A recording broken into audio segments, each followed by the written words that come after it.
Amen. Dis à quelqu'un, le Seigneur te visitera ce matin. Alléluia.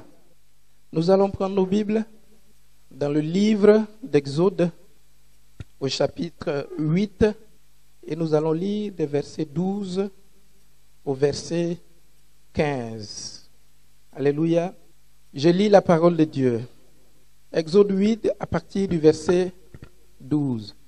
L'Éternel dit à Moïse, dis à Aaron, étends ta verge et frappe la poussière de la terre.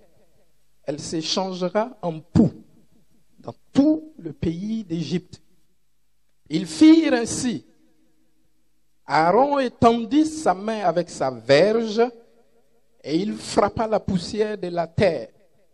Et elle fut changée en poux sur les hommes et sur les animaux. Toute la poussière de la terre fut changée en poux dans tout le pays d'Égypte. Les magiciens employèrent leur enchantement pour produire les poux, mais ils ne le purent pas. Les poux étaient sur les hommes et sur les animaux. Et les magiciens dirent à Pharaon, c'est le doigt de Dieu. Le cœur de Pharaon s'endurcit et n'écouta point Moïse et Aaron, selon que l'Éternel avait dit. Alléluia, alléluia. Seigneur, bénis ta parole ce matin. Nous prions qu'elle fasse du bien à ton peuple, qu'elle transforme nos vies au nom de Jésus de Nazareth. Quelqu'un peut dire Amen, alléluia. Le thème que j'ai voulu donner à mon message ce matin, c'est le doigt de Dieu. Est-ce que quelqu'un peut dire le doigt de Dieu? Quelqu'un peut lever son doigt comme ça pour dire le doigt de Dieu. Alléluia. C'est une histoire que nous connaissons tous. Dieu d'Israël, répondant à la prière de son peuple qui était en servitude en Égypte, choisit un homme qui s'appelait Moïse. Et il dit à Moïse, je t'ai établi pour délivrer mon peuple qui crie à moi depuis. J'ai entendu leurs cris. J'ai décidé de les libérer. Alléluia. Quand vous lirez Exode 1, Exode 5, vous verrez. Et Moïse va dire, Seigneur, je ne sais pas si tu comprends ce que tu es en train de me dire. Ton peuple qui est en servitude est chez Pharaon. Alléluia. Vous savez, en ce temps, l'Égypte était ce qu'est les États-Unis aujourd'hui. L'Égypte était la première puissance mondiale. Alléluia. Alléluia.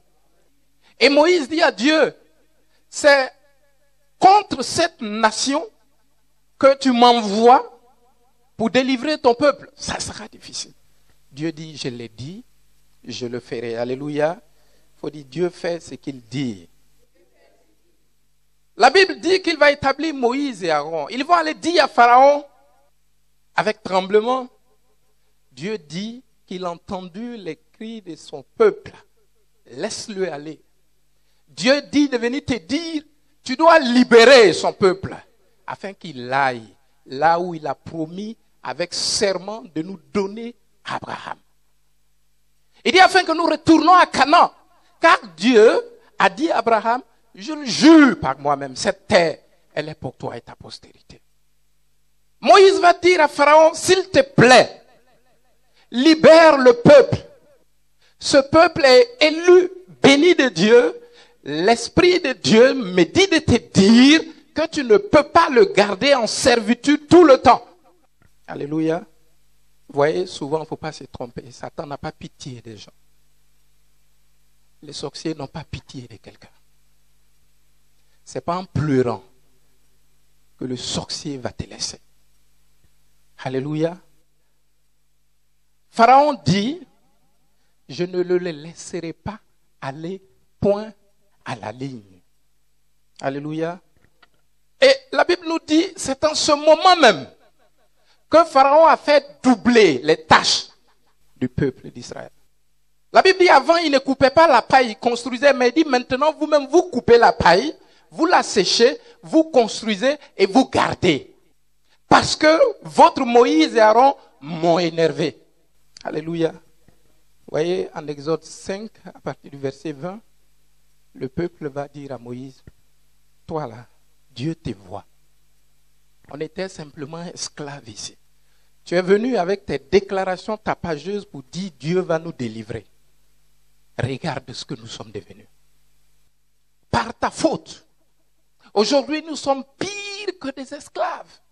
Parce que Pharaon va réunir tous les chefs des travaux, puis il va leur dire, ce qui va vous arriver maintenant, vous n'avez jamais vu ça. Et la Bible dit, en sortant de chez Pharaon, ils rencontraient Moïse et Aaron qui les attendaient. Et il leur dit, Exode 5, verset 20, il leur dit, il dit à Moïse, l'Éternel vous regarde. Allez, vous là, Dieu vous voit. Ce que vous avez fait là, Dieu vous voit. Sortant de chez Pharaon, ils étaient déprimés. Ils étaient découragés. Ils vont dire à Moïse, ce que vous avez fait là, Dieu vous voit. Vos prophéties bizarres, vous nous dites, depuis les sorciers ont repris. Alléluia. J'étais avec un frère, tu as prophétisé sur ma vie, le frère est parti. Ta prophétie là, Dieu te voit. Alléluia. Il leur dit, verset 21, que l'Éternel vous regarde et qu'il vous juge. Dieu va te juger, toi Moïse. Vous nous avez rendus odieux à Pharaon et à ses serviteurs. Vous avez mis une épée dans leurs mains pour nous faire périr. Si tu nous avais laissés tranquillement en esclavage ici, toi tu étais avec nous ici, tu as fui, tu allais faire 40 ans, on ne sait pas où. Et tu reviens proclamer des choses, on ne comprend pas. Et depuis lors, Pharaon ne veut même pas nous voir. Alléluia. Verset 22. Moïse lui-même retourna vers l'Éternel et dit, Seigneur, pourquoi as-tu fait du mal à ce peuple? Pourquoi tu m'as dit d'aller leur dire ça? Pourquoi tu m'as dit d'aller dire à Pharaon que ton peuple ne peut pas rester toujours en servitude et qu'il doit les libérer pour qu'ils te servent? Alléluia. Il dit, depuis que je suis allé vers Pharaon pour parler en ton nom, il fait du mal à ce peuple et tu n'as point délivré ton peuple. J'ai dit à Pharaon, Pharaon dit non. Et non seulement il a dit non, il a amplifié les souffrances pour lesquelles tu veux les délivrer. Et depuis que tu m'as dit de proclamer, on n'a vu aucune délivrance. Pourquoi tu m'as fait ça? Alléluia. Tu m'as laissé rendre un témoignage pour dire Dieu me bénira, mais personne ne voit rien. Seigneur, pourquoi tu m'as uni comme ça? Alléluia. Exode 6, verset 1. L'Éternel dit à Moïse, tu verras maintenant ce que je ferai à Pharaon. Une main puissante. Il dit Moïse, une main puissante le forcera à aller, à laisser aller. Une main puissante, quelqu'un peut dire une main puissante, le forcera à les chasser de son pays. Je suis apparu à Abraham, à Isaac et à Jacob comme le Dieu tout-puissant, El Shaddai. Mais sous mon nom, l'Éternel, Yahweh, je n'ai pas été reconnu par eux. J'ai aussi établi mon alliance avec eux pour leur donner le pays des Canaan, le pays de leur pèlerinage dans lequel ils ont séjourné. J'ai entendu les gémissements des enfants d'Israël que les Égyptiens tiennent dans la servitude, mais je me suis souvenu de mon alliance. C'est pourquoi, dis aux enfants d'Israël, je suis Yahweh. Je suis éternel. Alléluia. Alléluia. Je vous affranchirai des travaux dont vous chargent les Égyptiens. Je vous délivrerai de leur servitude et je vous sauverai à bras étendus et par de grands jugements. Alléluia. Quelqu'un peut dire bras étendus. Dieu dit à Moïse, toi-même Moïse, reste tranquille. J'ai l'impression que tu trembles. Alléluia. Le cœur de Pharaon s'est endurci. Vous savez, lorsque votre bénédiction approche, vous sentez que tout se resserre sur vous. Vous sentez que tout se resserre sur vous. Ce que vous trouvez presque accessible avant, ça devient de plus en plus compliqué. Donc Moïse même commençait à douter un peu. Dieu lui dit, reste tranquille. Ça te paraît impossible. Je le sais. Mais il y a une main puissante qui va agir dans cette affaire. Il dit, Abraham, Isaac et Jacob m'ont connu comme le Tout-Puissant. L'Éternel qui peut faire tout. Le nom Yahweh veut dire éternel. Parce que la Bible dit, le ciel et la terre ne peuvent contenir la gloire de Dieu. Donc dans la pensée d'Isaac, dans la pensée d'Abraham, Dieu était au ciel pour agir puissamment. Mais sous le nom Yahvé, il dit, je suis éternel, j'ai ma main sur la terre. Et voyez, dans la version hébraïque, la main, telle que dit ici, c'est Seba, c'est-à-dire beaucoup de doigts. L'hébreu dit, la main, nous on la voit, mais ça veut dire beaucoup de doigts. Par beaucoup de doigts, je sauverai ce peuple. Alléluia. Alléluia. Il dit à Moïse, c'est une affaire qui semble compliquée pour toi et je comprends. C'est une affaire qui est humainement impossible, je le sais. Mais comment ça sera possible? Il y a une main qui va sortir. Cette main-là va vous sortir de la servitude. Cette main va te sortir du célibat. Cette main-là va te sortir du chômage. Cette main va confondre tes ennemis. Est-ce que je parle à quelqu'un ce matin? Il dit à Moïse, dis-leur, depuis Abraham, depuis Isaac et Jacob, j'ai un bras étendu et des doigts prêts à l'action. Il dit, par bras étendu, je délivrerai ce peuple. Va le leur dire. Amen. Moïse va dire cela au peuple, qui ne peut pas croire. Moïse va aller dire à Pharaon. Pharaon dit, c'est pas possible. Je ne suis pas prêt pour ça. Alléluia. Alléluia. Malgré tes jeûnes, tes prières, tes proclamations. Sorcier dit, je ne suis pas prêt. Je ne suis pas prêt pour toi. Je me suis juré, j'ai enterré ça pour dire, toi, si tu réussis, je ne vis pas. Donc si tu attends que quelqu'un se fatigue, ce n'est pas moi. Ça sera toi. Alléluia. Oui, c'est pourquoi, si tu es certain que Dieu a parlé sur ta vie, ne désespère pas. Quelle que soit la façon dont les choses évoluent, ne désespère pas. La main de Dieu, à un moment donné, va agir. Est-ce que je parle à quelqu'un ce matin? Il dit à Moïse, ne désespère pas. Si je l'ai dit, je vais le faire. Mais ça vous paraît impossible. Mais c'est par une main puissante que cette situation va changer. Alléluia. Alléluia. Vous savez, si on était persévérant comme les sorciers, on réussirait dans plusieurs de nos entreprises. Il y a des sorciers qui mettent dans la balance leur vie et ton succès. Le pacte, c'est tant que je vis, elle ne se mariera pas. Tant que je suis vivant, ou je suis vivante, celle-là, elle mendiera son pain. C'est une affaire de vie ou de mort. Alléluia. Alléluia. C'est pourquoi il ne faut pas désespérer. Parce que Satan est persévérant. Les sorciers, les démons, toutes ces personnes qui nous en veulent parce qu'ils connaissent notre position, ils connaissent leur situation. Ils ne désespèrent pas, ils sont persévérants. Ne désespère pas de la grâce de Dieu. Car il y a une main puissante qui est au-dessus de ta vie et dont les doigts s'apprêtent à agir. Alléluia. Il va s'en suivre alors entre Moïse, Aaron et Pharaon par ses magiciens un combat épique. Amen. Quand vous lirez les chapitres 7 et 8, même jusqu'à 9, vous verrez le combat qui s'est opéré entre Moïse et les magiciens de Pharaon. Entre toi et les sorciers. Pharaon va convoquer Aaron et Moïse et va vous dire que c'est Dieu qui vous a envoyé. Faites-moi la preuve de votre puissance. Alléluia. Il dit, montrez-moi votre puissance. La Bible dit, Aaron a jeté sa verge. C'est devenu un serpent. Pharaon dit à ses gars, les magiciens jettent pour eux, ça devient un serpent. Pharaon dit, mais tu vois, votre puissance là, je l'ai. Alléluia. Moïse va changer l'eau en sang. Pharaon dit à ses magiciens, il change l'eau en sang. Amen.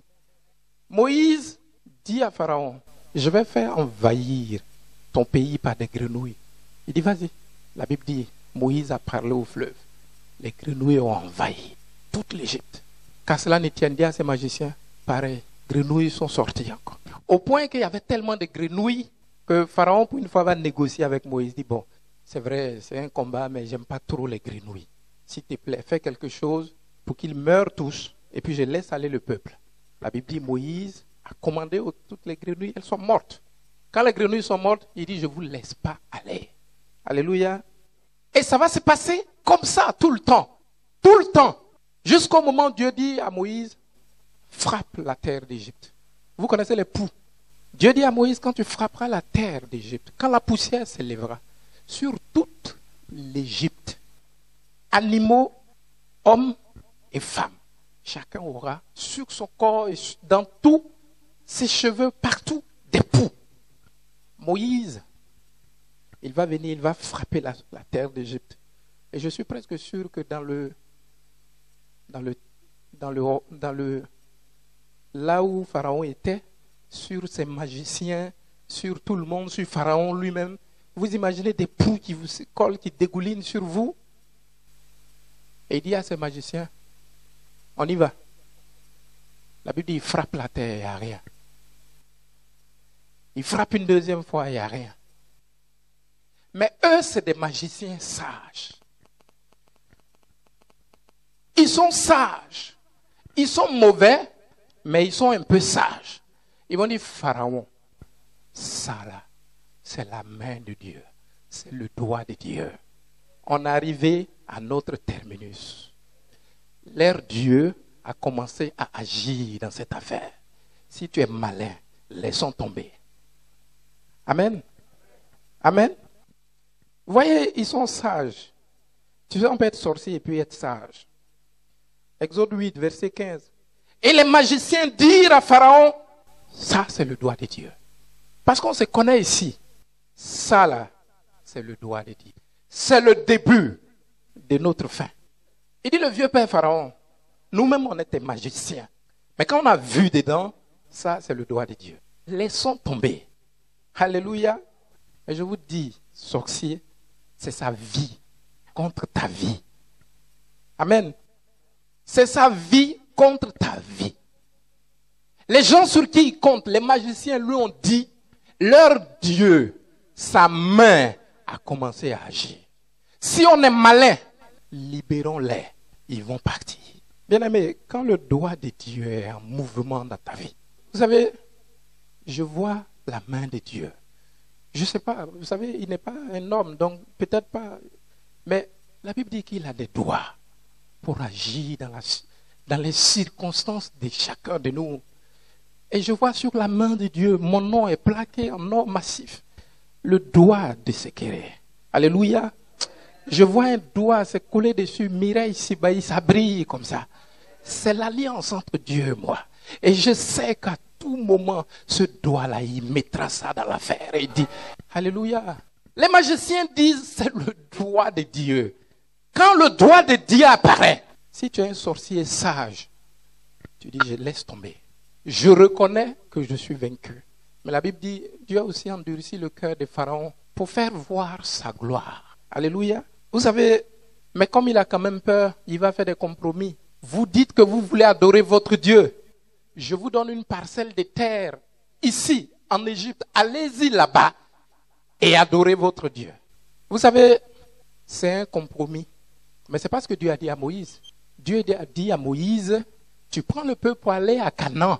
Alléluia. Pharaon dit, je vous laisse un peu de liberté, mais vous allez prier Dieu en Égypte. Vous voyez les compromis que Satan fait dans nos vies. Non, mais on peut. Oui, mais bon, il est rosicrucien, mais Dieu peut le changer. Toi-même, là, est-ce que Dieu peut te changer? La Bible dit, le cœur de l'homme est tortueux comme tout. C'est Dieu qui nous a créé, il ne connaît pas le cœur de l'homme. Et toi, tu dis, tu connais son cœur. Dieu va le changer. Donc, on peut le marier. Pasteur, il est gentil, que Dieu te bénisse. Reçois ta liberté, mais reste en Égypte. Moïse dit, pas question. Cette terre ne nous appartient pas. Notre terre, c'est Canaan. C'est là-bas que nous irons adorer notre Dieu. Pharaon va leur dire, vous pouvez partir, Mais laissez votre bétail ici. Moïse dit, jamais. Nous irons adorer Dieu avec nos biens et notre bétail. On ne fait pas de compromis avec toi. Vous savez, avec Dieu, il n'y a pas de compromis de ce genre. Alléluia. Alléluia. Quand Dieu donne, il donne tout. Il ne donne pas un peu. Amen. Il dit, c'est pas possible. Amen. Mais comme le doigt de Dieu était en activité, Dieu va faire quelque chose à Pharaon qu'il n'a jamais oublié. Dieu dit à Moïse, cette nuit, je tuerai tous les premiers-nés, y compris le fils premier-né de Pharaon qui est destiné au trône. Vous savez, j'ai vu le film, ça faisait pitié quand même, où Pharaon a pris son premier-né. C'est lui qui allait le succéder au trône pour venir voir Moïse. Moïse, s'il te plaît, fais quelque chose. Moïse dit, non, je ne fais rien. Ça fait longtemps qu'on te parle. Ce fils va mourir. Alléluia. Alléluia. Je dis, quand c'est des sorciers sages, il faut qu'ils vous lâchent au moment où ils voient le doigt de Dieu. Imaginez un pays, tous ceux qui sont nés premiers sont morts. La même nuit, si vous êtes jumeaux, il faut que vous nous demandiez qui est sorti le premier. Tous les premiers nés, y compris le prince, il est mort. Le doigt de Dieu était en activité pour Israël. Et je dis sur ta vie que le doigt de Dieu va agir bientôt. Tu sais, Yahweh, du trône, il dit, je descends une main et mon doigt qui porte ton nom, viendra, il va changer cette situation. Lorsque Dieu dégaine ce doigt, c'est là où ceux qui sont allés jeter ton nom dans la lagune, ils écrivent ton nom, ils mettent dedans, ils ferment, ils mettent l'eau pour qu'elle soit un peu lourde, bien ils mettent, on dit des pierres, ils jettent dans la lagune. Si tu ne retrouves pas cette bouteille, tu es condamné entre nous. Même un Anglo ne peut pas aller nager pour trouver ça. Et briller même ne peut pas. Mais le doigt de Dieu va plonger dans cette lagune-là, sortir cette bouteille et proclamer ta délivrance au nom de Jésus. Amen. Exode 12, verset 31 au verset 32. On va lire. Exode 12, verset 31. Dans la nuit même, Pharaon appela Moïse et Aaron et leur dit, levez-vous, sortez du milieu de mon peuple, vous et les enfants d'Israël. Allez, servez l'Éternel comme vous l'avez dit. Prenez vos brebis, vos bœufs, comme vous l'avez dit. Allez et bénissez-moi. Je vous libère, mais avant de partir, priez pour moi. Il dit, c'est le dernier commandement que je vous donne. Je vous libère, vous allez aller à vos biens, tout ce que vous avez demandé. Mais vous ne partez pas si vous ne priez pas pour moi. Alléluia, il apprendra, il a compris que sur la vie de chaque enfant de Dieu, il y a un doigt. Il y a un doigt. Ce doigt-là est là pour intervenir lorsque tes ennemis pensent que c'est gâté. Lorsque tes ennemis pensent que tu es dans les cordes. Lorsque tes ennemis pensent que tout est foutu. Lorsqu'ils se disent, on l'a eu. Lorsqu'ils se disent, elle ne peut plus s'en sortir. Lorsque la situation semble être gâtée, c'est là que le doigt intervient. C'est là que ce doigt descend du trône de Dieu. Yahvé, il perce les cieux et il dépose son doigt dans cette situation. Alléluia. Bien-aimé, le doigt de Dieu, c'est ce doigt-là qui manifeste le royaume de Dieu. Écoutez, Jésus l'a expliqué. Prenons Luc 11. Dans le chapitre 11, vous connaissez, Jésus apparu, guérissait les malades. Il chassait les démons. Et les gens disent, cette puissance, vous savez, le mardi, on a étudié la hiérarchie satanique ici. Vous savez que le prince des miracles, c'est un prince de Satan, il s'appelle Belzéboul. Il n'y a pas un miracle que Belzéboul ne peut pas faire. C'est pour ça que je vous ai dit ici mardi, voir quelqu'un faire des miracles n'est pas la garantie qu'il est de Dieu.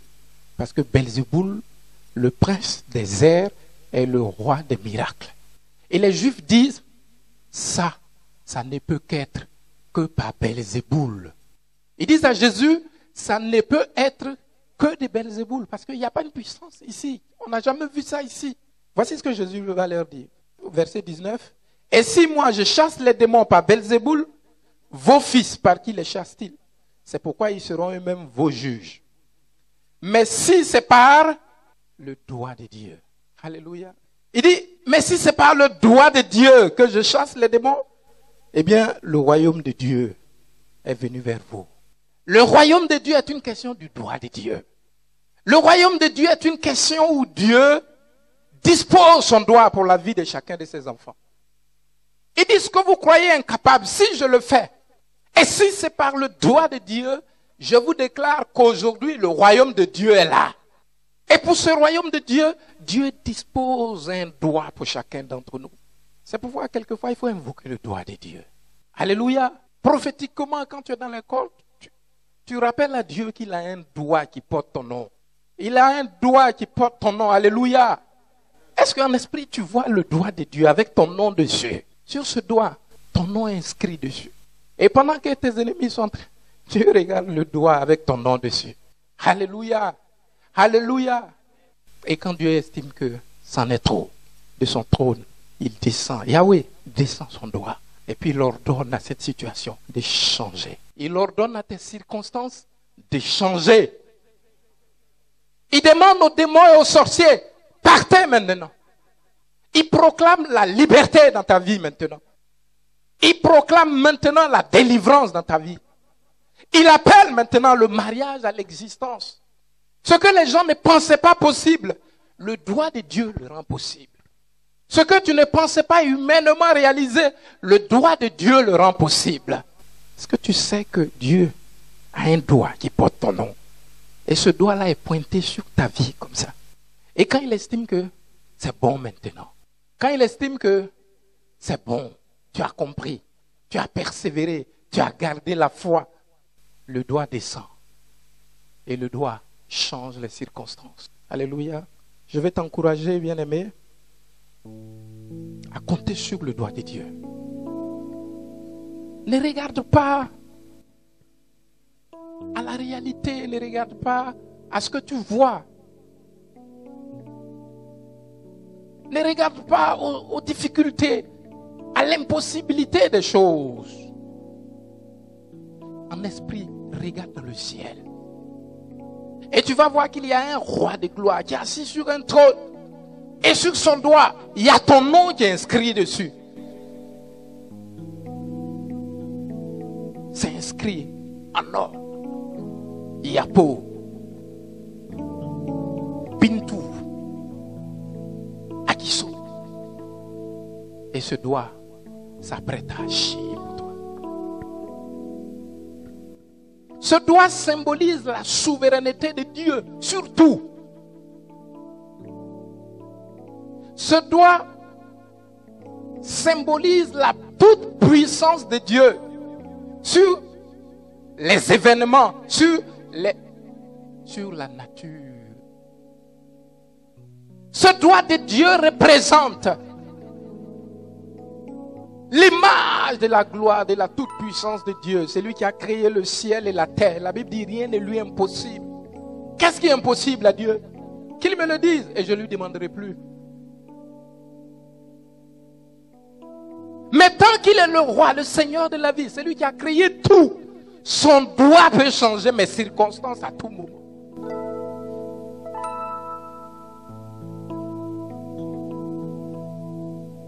Quel que soit ce qu'on t'a dit, quel que soit ce que tu constates, quel que soit ce que tu vois, sache que Dieu a un doigt.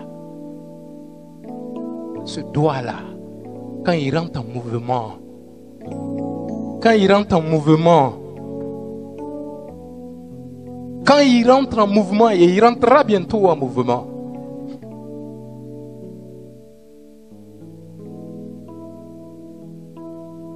tu vas élever les mains et puis tu vas dire, Seigneur, béni soit ton nom, honneur et louange à toi, Seigneur.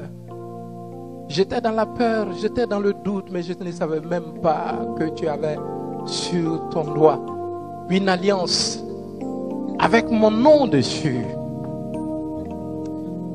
Oh Seigneur, béni sois-tu. Béni sois-tu pour ce doigt, Seigneur. Ah, je suis dans la joie de savoir, Seigneur, que ce doigt porte mon nom, Seigneur.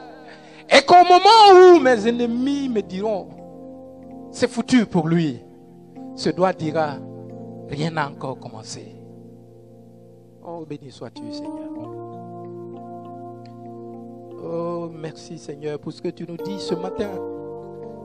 Que la réalité du royaume de Dieu pour nous, c'est ce doigt-là, c'est ce doigt qui change les circonstances, qui change les événements, qui nous fait passer de la misère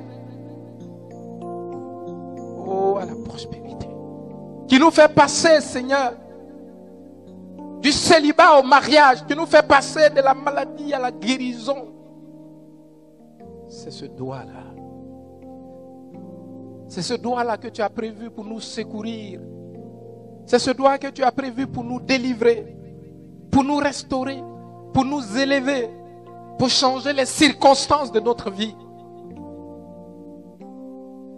C'est ce doigt qui a soulevé David des champs pour le mettre sur le trône d'Israël. Oh, béni sois-tu, Seigneur. Dis merci à Dieu pour ce doigt. Dis merci à Dieu pour ce doigt qu'il dispose pour toi. Bien-aimé, dis à Dieu, merci pour ce doigt. Je ne savais pas, Père, que par bras étendus, Seigneur, ta puissante main au-dessus de ma vie et de ce doigt interviendra lorsque tout semblera perdu, lorsque tout semblera flou, lorsque mes ennemis diront, oui, il a la faim, il est en train de tanguer, il va tomber. Seigneur, merci parce que tu me dis, ce doigt-là interviendra pour dire, tu ne tomberas pas. Tu vivras et tu proclameras ma gloire. C'est de ce doigt que David parlait lorsqu'il dit, je n'ai vu personne qui, ayant les yeux fixés sur ce doigt, a été confus et sa postérité mendiant son pain. Parce que ce doigt, il est le symbole de ce que Dieu a tout créé, de ce que Dieu a la capacité, le pouvoir sur toutes choses. Qu'est-ce qu'il n'est pas capable de faire par sa main puissante? Qu'est-ce qu'il n'est pas capable de réparer par sa main puissante?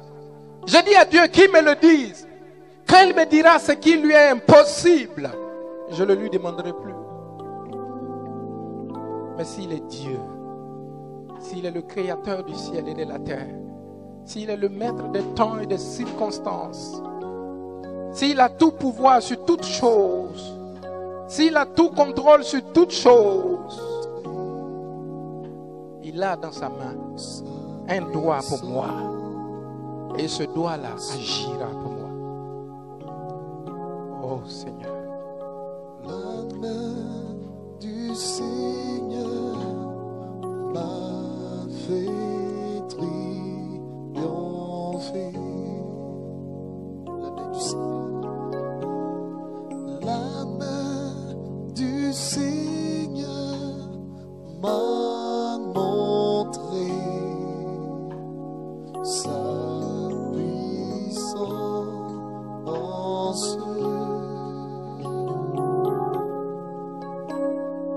La main du Seigneur m'a fait triompher. La main du Seigneur. La main du Seigneur m'a montré sa puissance.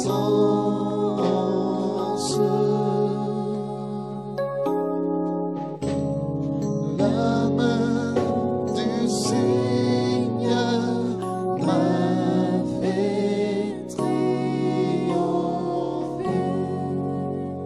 Bien-aimé, tu vas élever la voix, tu vas dire à Dieu, je ne sais pas quelles sont les circonstances de ta vie.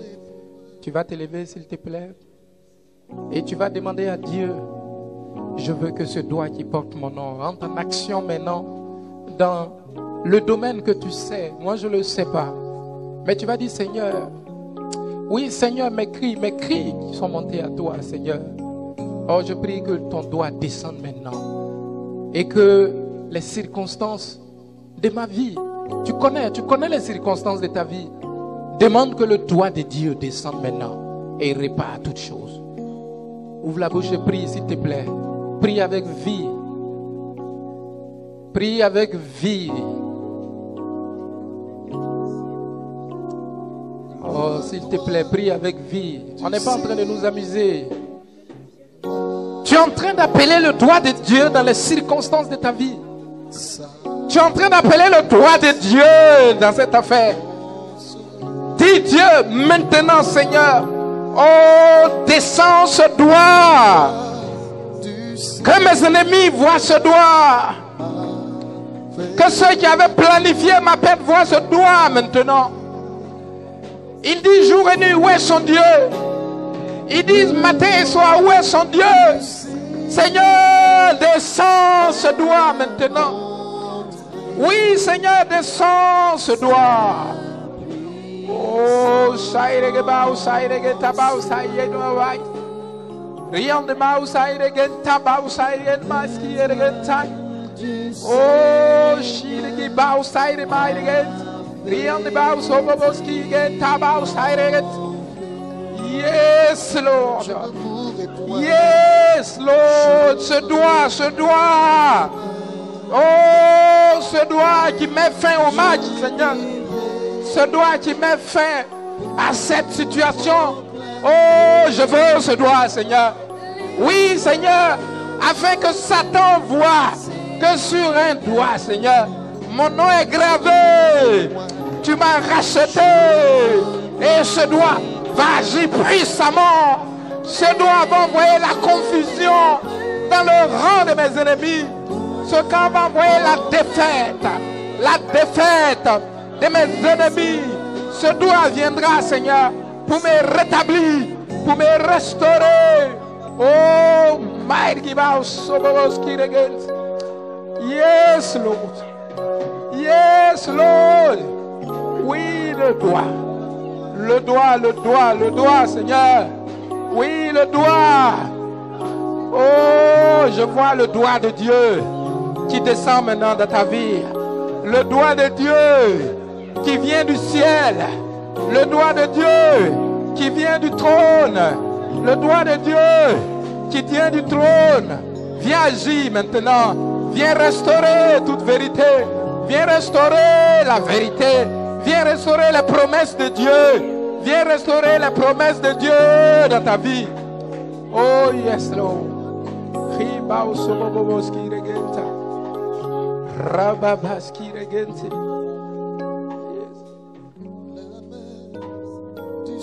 Commence à dire merci à Dieu ce matin. Dis-lui, Seigneur, je veux te dire merci. Parce que ta main agit dans ma situation. Dis, Seigneur, je veux te dire merci. Parce que ton doigt agit dans ma situation. Élève la voix et commence à remercier Dieu. Commence à lui dire merci. Parce que la main de l'Éternel se lève en ta faveur. Le doigt de Dieu, ce matin, vient se lever par rapport à cette situation. Et cette situation va certainement changer.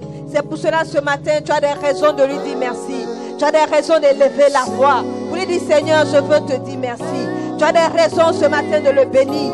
Tu as des raisons ce matin de le célébrer. Tu as des raisons ce matin de lui dire, Seigneur, je sais, Seigneur, que ta main l'œuvre. Je sais que ton doigt l'œuvre dans ma situation. Ce matin, tu as des raisons. Et bénis Dieu ce matin. Bénis-le ce matin. Bénis-le ce matin. Bénis-le ce matin. Bénis-le ce matin. Au nom de Jésus, bénis-le. Parce que sa main se lève en ta faveur. Sa main se lève. Son doigt se lève ce matin. Au nom de Jésus, au nom de Jésus, au nom de Jésus, au nom de Jésus. Continue à bénir ce Dieu-là. Continue à bénir le doigt de Dieu pour ta vie. Continue à bénir la main de Dieu pour ta vie. Au nom de Jésus. Merci Seigneur. Et nous allons rechanter ce cantique en louange. Et tu vas bénir Dieu pour dire, Seigneur, ta main s'est levée. Au nom de Dieu, tu vas te tenir debout, tu vas danser.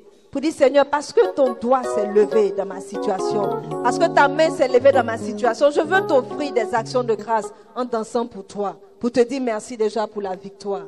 Au nom de Jésus.